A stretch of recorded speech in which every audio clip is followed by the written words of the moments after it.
Court కేసుల client సమస్యను వాదించేందుకు ఒక న్యాయవాది ఆ క్లయింట్ తరపున పోయి సిఐ సార్ తోటి మాట్లాడుతుంటే నువ్వేంది నాతో మాట్లాడేది అని అక్కడున్న సిబ్బంది అందరు కలిసి న్యాయవాది భార్య మీద దాడి చేసిండ్రట. ఎందుకు చేసిండ్రు గట్ల చూడుండ్రి.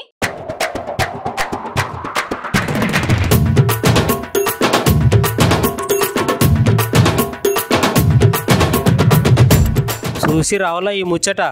న్యాయవాది అయిన క్లయింట్ కేసు మీద స్థానికంగా ఉన్న సిఐ రఘుపతిని కలిసేందుకు పోయిండట. అయితే ఆయన కేసు విషయంతో నీకేం సంబంధం ఉన్నది అనుకుంటా మస్తు కోపడి ఆ న్యాయవాది దంపతులను సిఐ ఇంకా ఎస్ఐ వాళ్ళ సిబ్బందితోటి కలిసి గదే పోలీస్ స్టేషన్లో గద్దల అమృతరావు కవితల మీద దాడి చేసినట్టు అందరు కలిసి. అయితే ఈ ఘటన ఎక్కడ జరిగిందంటే జనగామలో జరిగింది.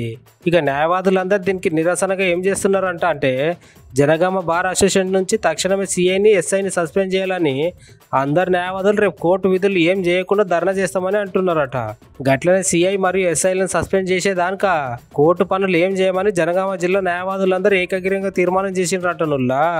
అంతేకాదు మన తెలంగాణ రాష్ట్రంలో ఎన్ని జిల్లాలు ఉన్నాయో అన్ని బార్ అసోసియేషన్ల దగ్గర కూడా విధులు బహిష్కరించాలని సంఘీభావం తెలుపుతున్నారంటనుల్లా లాయర్లందరూ.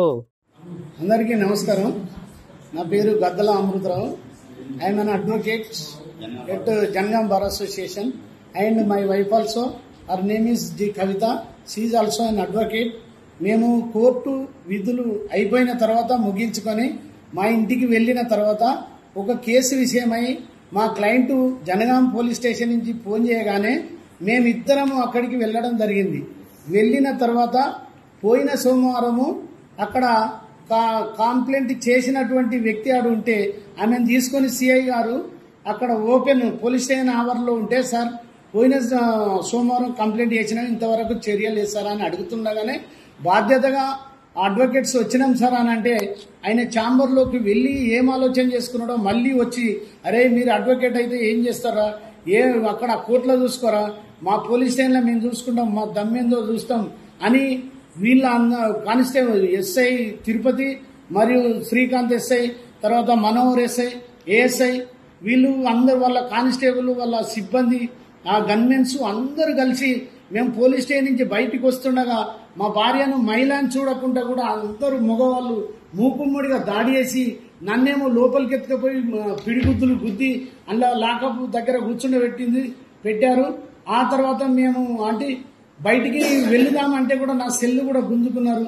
కాబట్టి దీనిపై సిఐని సస్పెండ్ చేస్తూ ఎస్ఐని సస్పెండ్ చేస్తూ వీళ్ళందరి మీద చర్యలు తీసుకోవాలని మామూలు అంటే బాధ్యతగా వెళ్లిన అడ్వకేట్లకు సమాధానం చెప్పకుండా మాట వేసి మళ్ళా మూకుమ్మడి దాడి చేసినటువంటి దాన్ని దీన్ని తీవ్రంగా ఖండిస్తూ వాళ్ళందరినీ సస్పెండ్ చేయాలని బాధ్యులైన అందరినీ ఎంక్వైరీ చేసి సస్పెండ్ చేయాలని మేము విజ్ఞప్తి చేస్తున్నాం.